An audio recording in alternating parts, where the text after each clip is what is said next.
नमस्कार, आप देख रहे हैं एफएम न्यूज। मैं हूं आपके साथ कांची बंसल। नजर डालते हैं छत्तीसगढ़ की अहम खबरों पर।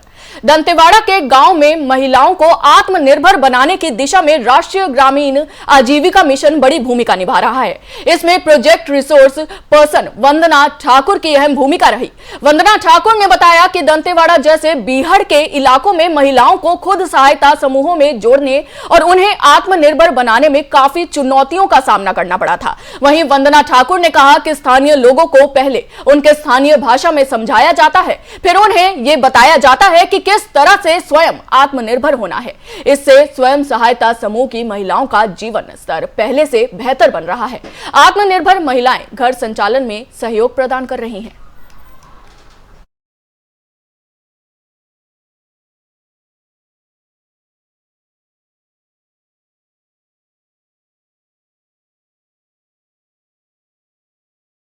छत्तीसगढ़ विधानसभा में पुरानी पेंशन बहाली पर मुख्यमंत्री भूपेश बघेल की ओर से बजट पेश करने के बाद एनपीएस के काले कानून से जुड़ रहे कर्मचारियों में खुशी की लहर दौड़ पड़ी है। वहीं मुख्यमंत्री की घोषणा के बाद लोग कहने लगे हैं कि भूपेश हैं तो भरोसा है।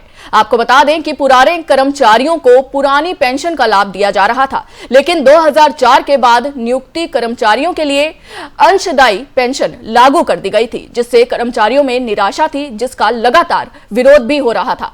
लेकिन सीएम भूपेश बघेल की ओर से पुराने कर्मचारियों को पेंशन का लाभ दिया गया है। 2004 से जो हमारी पुरानी पेंशन योजना थी वो बंद की गई थी। आज हमारे छत्तीसगढ़ के यशस्वी माननीय मुख्यमंत्री महोदय जी ने पूरे छत्तीसगढ़ में पुरानी पेंशन योजना लागू की है।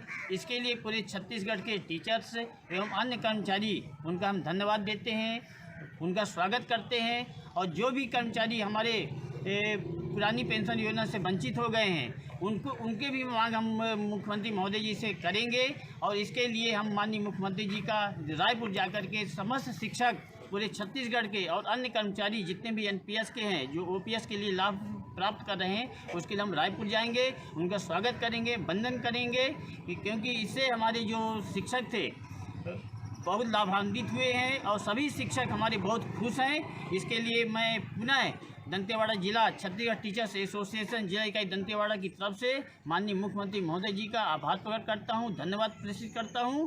मैं उदय प्रकाश शुक्ला, छत्तीसगढ़। अगली खबर बेमेतरा से है। बेमेतरा में कोरोना को लेकर राहत भरी खबर सामने आई है। जिले में एक भी कोरोना संक्रमित मरीज नहीं मिला है।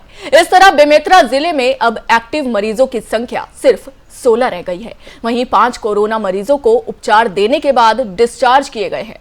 इस प्रकार जिले में अब तक 21,078 लोगों ने कोरोना को मात दी है। जिले में कोरोना संक्रमित मरीजों की बात की जाए तो अब तक कुल 21,420 मरीज मिले हैं, जिसमें अब तक कुल 326 मरीज की मौत हो गई है। वहीं बुधवार को जिले में कोरोना से मौत की एक भी खबर सामने नहीं आई है। ये जानकारी स्वास्थ्य विभाग ने दी है।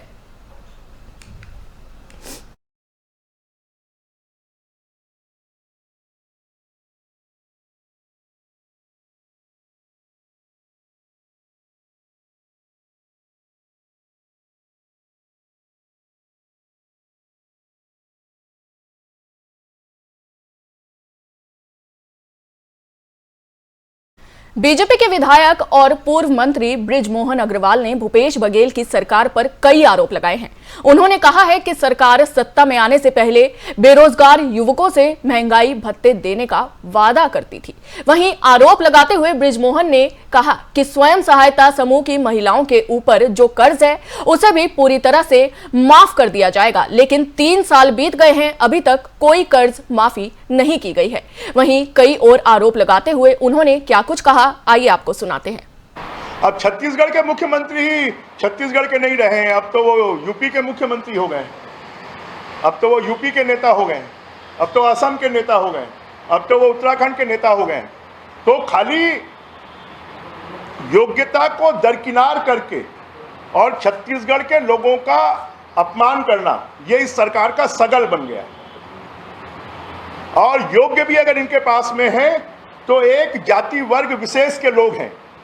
छत्तीसगढ़ में यादव समाज के लोग भी रहते हैं, छत्तीसगढ़ में बराड़ पटेल समाज के लोग भी रहते हैं, छत्तीसगढ़ में धोबी समाज के लोग भी रहते हैं, छत्तीसगढ़ में मछुआरा समाज के लोग भी रहते हैं, छत्तीसगढ़ में साहू समाज के लोग भी रहते हैं, तो वो क्या लोकल नहीं है, वो स्थानीय नहीं है? उनके साथ में अन्याय क्यों हो रहा है?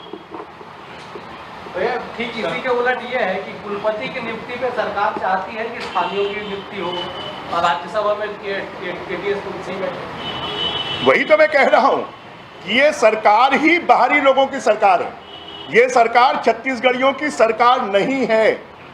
ये सरकार खाली अपने स्वार्थ के लिए काम करती है।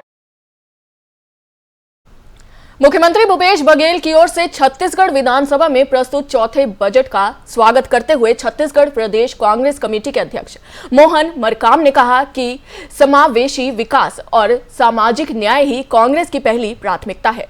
बजट में सभी वर्गों का पूरा ख्याल रखा गया है। महिलाओं की समृद्धि, सुराजी ग्राम योजना, युवाओं के लिए रोजगार मिशन, कृषि और बागवानी को बढ़ावा देने के साथ ही उद्योग और सेवा के क्षेत्रों पर भी बराबर फोकस किया गया है।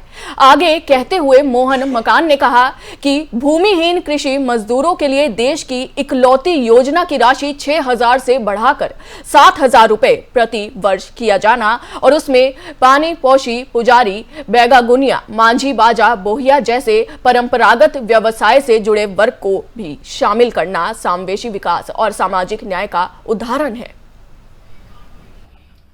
आज छत्तीसगढ़ सरकार के जिन बजट आए हैं तो किसनहा मन के बजट है और किसान मन बर बजट है।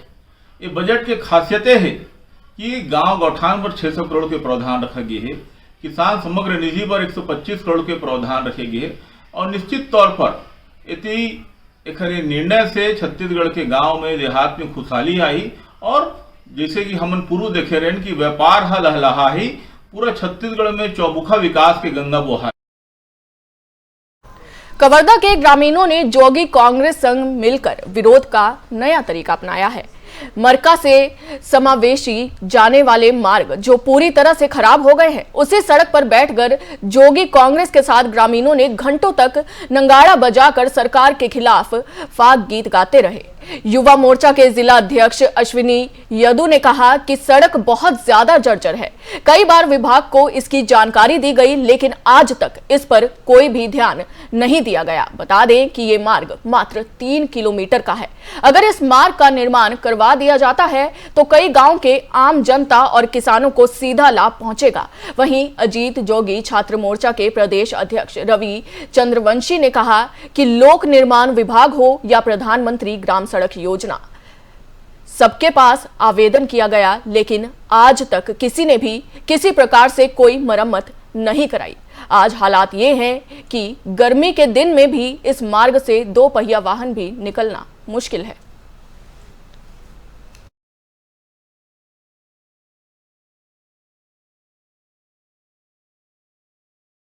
ये मरका और सैया माल की मार्ग है जो लगभग 3 किलोमीटर के आसपास है। इस मार्ग की नया निर्माण को लेकर हम लोग आज धरना प्रदर्शन किए हैं और ये मांग रखे हैं कि जल्द से जल्द इस मार्ग का निर्माण हो, क्योंकि शॉर्टकट भी है और 10-15 गांव को ये जोड़ती है और मार्ग की स्थिति ये है कि कभी भी कोई बड़ी दुर्घटना हो सकती है। आज सांकेतिक रूप से प्रदर्शन करके हमने मांग किया है कि जल्द से जल्द इस सड़क का मरम्मत हो। अगर मरम्मत हमारे सड़क इतना खराब है कि हम सोच नहीं सकन। विगत हमन 15-20 साल से सड़क के मांग करा था, लेकिन ये सड़क आज तक नहीं बनी। वो भी भाग में जाबे तो वहाँ बन ही के देते, वो भी भाग में जाबे तो वहाँ बन ही के देते। सरकार में गला हमन थक गए, कई बार कलेक्टर आवेदन दे डरे। हमार रायपुर ले आ जाथन तो हमला तकलीफ नहीं होवाए, लेकिन मरका से सैया माल की जाए जत का तकलीफ है हमन सोच नहीं सकन। अब इतना बुरा हाल है, लगभग आधा पौन घंटा ते 2 किलोमीटर में लग जाते। बहुत हालत खराब है रोड के। ये मैं सरकार से निवेदन करता हूँ कि जल्द। हमारे समस्त भाई बंधु बोल रहे हैं, हमको बहुत तकलीफ होता है सर। हम अभी कवर्धा बॉर्डर और पंडरिया बॉर्डर दोनों के विधानसभा क्षेत्र में हम खड़े हुए हैं। हमको आपके सड़क जो मार्ग निर्माण हुआ है उसके समझ बहुत तकलीफ होता है सर, कि इसको जल्द से जल्द। कवर्धा में मामूली विवाद के चलते घर में घुसकर मारने वाले 4 आरोपियों को पुलिस ने गिरफ्तार कर लिया है। आपको बता दें कि आरोपी चंद्र कुमार ने रात को 8 बजे ईंट भट्टा में काम करने वाले अपने अन्य साथियों के साथ डंडा लेकर प्रार्थी के घर में जा घुसे और प्रार्थी के पिता को डंडों से मारने लग गए। बच बचाए करने के आए करने के लिए आए परिवारों के लोगों को भी लाठी डंडों से मारपीट कर चोट पहुंचाई गई और घटना को अंजाम देकर आरोपी फरार हो गए, जिस पर लोहारा पुलिस ने कई धाराओं के तहत अपराधियों को जेल भेज दिया है।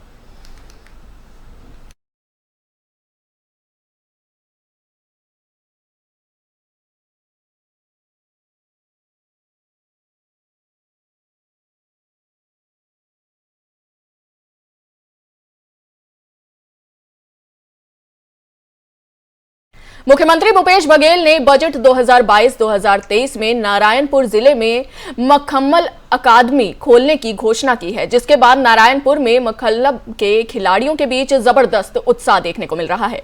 मखल्लब के खिलाड़ियों ने शुक्रिया अदा करते हुए कहा कि मुख्यमंत्री जी ने 1 साल पहले हमसे जो वादा किया था, आज उन्होंने उसे पूरा किया है। खिलाड़ियों के मुताबिक अकेडमी खोलने से उनके प्रदर्शन में और भी सुधार होगा और देश विदेश में वे अपने राज्य का नाम रोशन कर सकेंगे। साथ ही इंडोर स्टेडियम बन जाने से वे अच्छी प्रैक्टिस भी कर पाएंगे। खिलाड़ियों ने मुख्यमंत्री जी के इस निर्णय के लिए उनका आभार भी जताया है।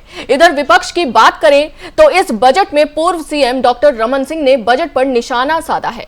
रमन सिंह ने अपने ट्विटर पर लिखा है कि भूपेश बघेल सरकार का बजट बिना आत्मा के शरीर, बिना पानी के नदी, बिना ऊंचाई के पहाड़ और फूले हुए गुब्बारे जैसा है, जिसमें ना दूरदर्शिता है ना ही विजन है।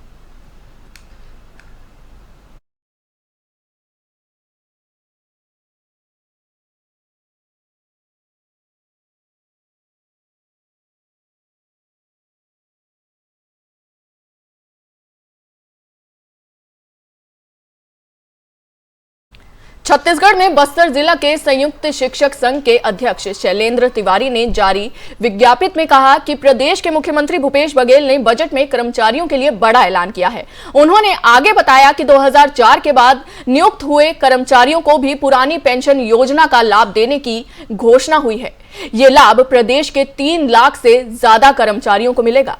संघ के जिला अध्यक्ष शैलेंद्र तिवारी के मुताबिक बंद पड़ी पेंशन योजना को लागू करना कर्मचारियों के लिए बहुत बड़ी उपलब्धि है। छत्तीसगढ़ प्रदेश के संयुक्त शिक्षक संघ ने मुख्यमंत्री भूपेश बघेल जी का शुक्रिया अदा किया है।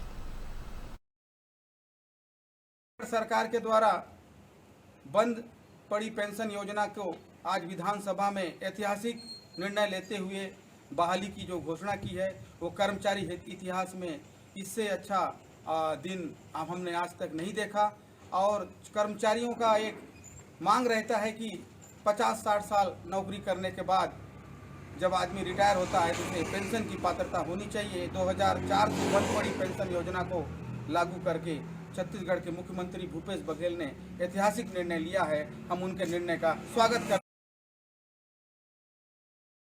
दंतेवाड़ा में शंखनी डंकनी नदियों के संगम स्थल पर मां दंतेश्वरी देवी का प्रसिद्ध ऐतिहासिक और पुरातात्विक प्राचीन शक्तिपीठ विराजित है, जहां मां दंतेश्वरी का आखेट नवरात्रि के नाम से चर्चित फागुन मेला शुरू हो गया है। आपको बता दें कि ये मेला 11 दिनों तक चलने वाला है। वहीं इस मेले में मां दुर्गा के 9 रूपों की पूजा की जाती है। साथ ही 9 दिनों तक माईजी की पालकी निकाली जाती है।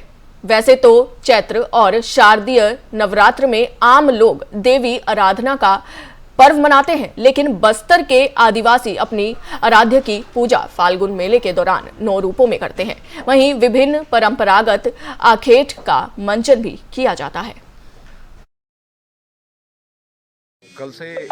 कल बुधवार था, कल 9 तारीख था और प्रथम देवी जी का कलश स्थापना होता है वहाँ मेंढका डोबरा में।